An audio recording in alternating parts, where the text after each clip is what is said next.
Setelah panas Srikandi menancap di dada Bisma, para Pandawa pun meneteskan air mata menahan kesedihan yang tiada tara. Namun Yudhistira mengingat amanat yang Bisma ucapkan bahwa demi menegakkan keadilan, maka mereka berlima harus membunuhnya. Bisma pun mengisyaratkan agar para Pandawa mulai menghujani tubuhnya menggunakan anak panah yang direspon Arjuna dengan langsung mengangkat busur Gandiwa miliknya secara slow motion. Kemudian melepaskan tembakan yang tepat menancap di dada Bisma sampai dia pun ngajarin jeg. Arjuna merasa sangat bersedih, namun anak panah yang ia lontarkan tidak membuat Bisma tumbang. Sampai kini giliran Yudhistira yang melontarkan panahnya ke tubuh Bisma.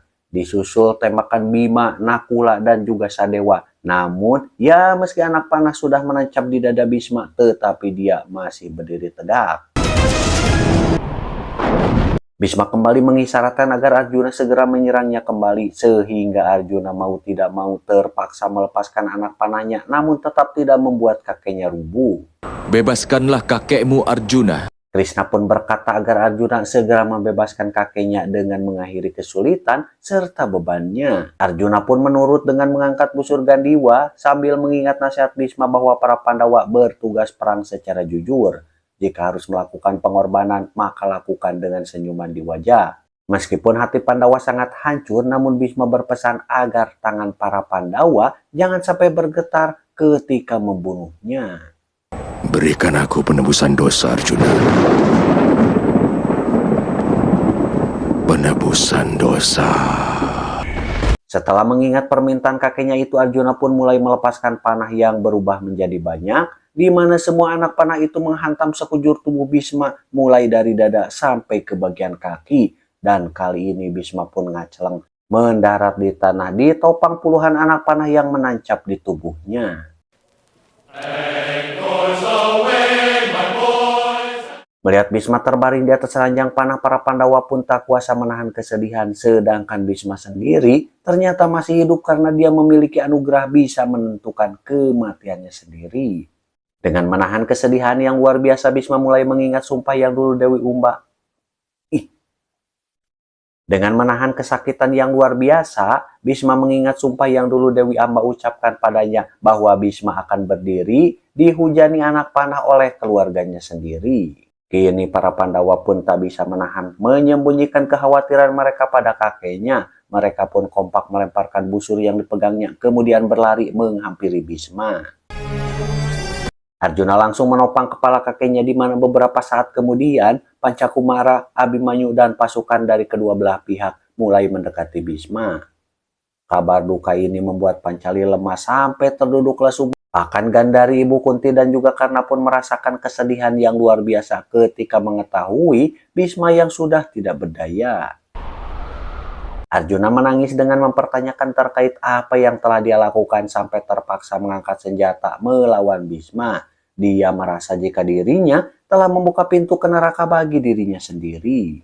Arjuna merasa jika dia telah mengkhianati nenek moyangnya dan mencemari wajahnya sendiri, dan dia menyalahkan keadaan. Kenapa tangan itu tidak lemas ketika memanah Bhisma? Kenapa dia tidak buta ketika membidik Bhisma? Anakku Arjuna, aku baik-baik saja. Bhisma berkata bahwa dirinya baik-baik saja, di mana Arjuna hanya mematuhi perintah darinya. Para Pandawa benar-benar bersedih, bingung, dan campur aduk karena orang yang selama ini menyayangi mereka kini harus terbaring atas serangan dari mereka. Jangan bersedih. Nakula pun menyarankan agar Bhisma dibawa ke tenda mereka karena obat-obatan yang dia racik bersama Sadewa pasti bisa menyembuhkan luka Bhisma. Namun Bhisma menolak karena itu malah mengikat Bhisma. Arjuna pun berkata bahwa Bhisma sudah menepati janjinya dengan menurunkan senjata di depan Srikandi. Artinya kewajiban Bhisma sudah dipenuhi. Kenapa kakek berkeras untuk menyerahkan hidup? Bhisma berkata bahwa dia telah mendapatkan bimbingan dari Krishna yang merupakan jalan kebenaran yang selama ini dia cari. Ini bukan keinginan kakek. Lalu Krishna berkata jika semua ini bukanlah keinginan para Pandawa, ini adalah cinta mereka pada Bhisma. Orang yang suci memiliki hak untuk dicintai. Selama hidup Bhisma selalu dipenuhi penderitaan, jadi inilah kesempatan Bhisma untuk menikmati hidup dalam kebebasan. Tidak, Basudewa. Bhisma pun tetap menolak disembuhkan. Selama hidupnya dia telah menghambat keadilan dan juga ketidakadilan terjadi. Bhisma merasa jika dirinya keras kepala dengan menghambat kemajuan serta perubahan zaman terjadi. Dengan demikian, Bhisma memilih untuk tetap terbaring di ranjang panah meski kewajiban serta sumpahnya telah terpenuhi. Saat itu Duryodhana sudah tiba sambil mewek menyalahkan Arjuna yang telah membunuh kakeknya. Dia memaki Arjuna karena telah memotong pangkal akar dari keluarganya sendiri. Bahkan Duryodhana menyalahkan Yudhistira dengan menuduhnya telah serakah demi tahta sampai rela membunuh Bhisma. Dan kau Yudhistira, inikah keserakahanmu untuk mendapatkan tahta?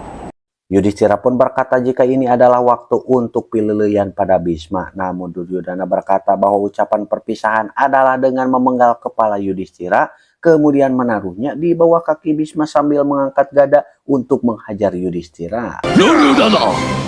Bima berkata bahwa matahari sudah terbenam, jadi Duryodhana tidak boleh menyerang mereka. Duryodhana pun mengiyakan karena matahari terbenam di bangsa Kuru, di mana semua ini terjadi gara-gara Arjuna. Dia akan mengakhiri hidup Arjuna sekarang juga sambil mengangkat gada. Namun tiba-tiba Arjuna!